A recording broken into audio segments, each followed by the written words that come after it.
The number of colon cancer cases in U.S. adults under the age of 54 has sharply increased over the last decade. And that's according to a study published in the Journal of the American Medical Association on Monday. And it found that for every 100,000 Americans, more than 9 were diagnosed with early stage colorectal cancer in 2019. That figure increased to 17.5 diagnoses per 100,000 in 2022. The sharp increase coincides with the U.S. Preventative Services Task Force's 2021 recommendation to move the starting age for colorectal cancer screening from 50 down to 45. And CBS News medical contributor Dr. Celine Gounder joins us now. She is also an editor-at-large for public health at KFF News. Dr. Gounder, we always appreciate seeing you and hearing about your insight. Why did the task force make the decision back in 2021 to lower the age, and did it really make a difference? So the task force lowered the age because we've been seeing an increasing rate of colon cancers among younger people. So a 45-year-old today has roughly the same colon cancer risk as a 50-year-old about 20 years ago. So they dropped in 2021 the starting age for colon cancer screening to 45 instead of 50. I was actually one of those 45-year-olds who got my first colon cancer in the last several years.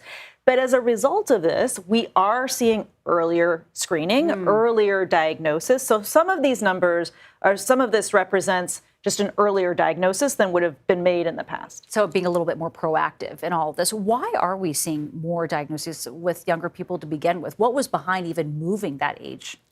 Yeah, so we don't entirely know. So some of the hypotheses are that this is being driven in part by diet. So we have highly processed foods in our diet, less fiber in our diets, higher obesity rates. We also see that there may be a role of the microbiome, which is the bacteria in your gut.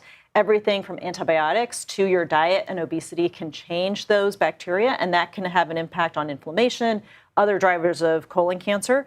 And again, we did not have younger people getting screened like this in the past. That is a big change. What about any disparities in this? Are there certain groups that are more or less likely to benefit from this shift? Yeah, so some of the groups that have lower rates of screening include Hispanic people, American Indian and Alaska Natives, rural people. It might be harder to get transportation to reach a center that does a colonoscopy, lower income populations. And unfortunately, the benefit of that earlier age cutoff for screening, the people who are benefiting from that are highly educated and have insurance. So it's not the people that were facing barriers before. They are still being underdiagnosed.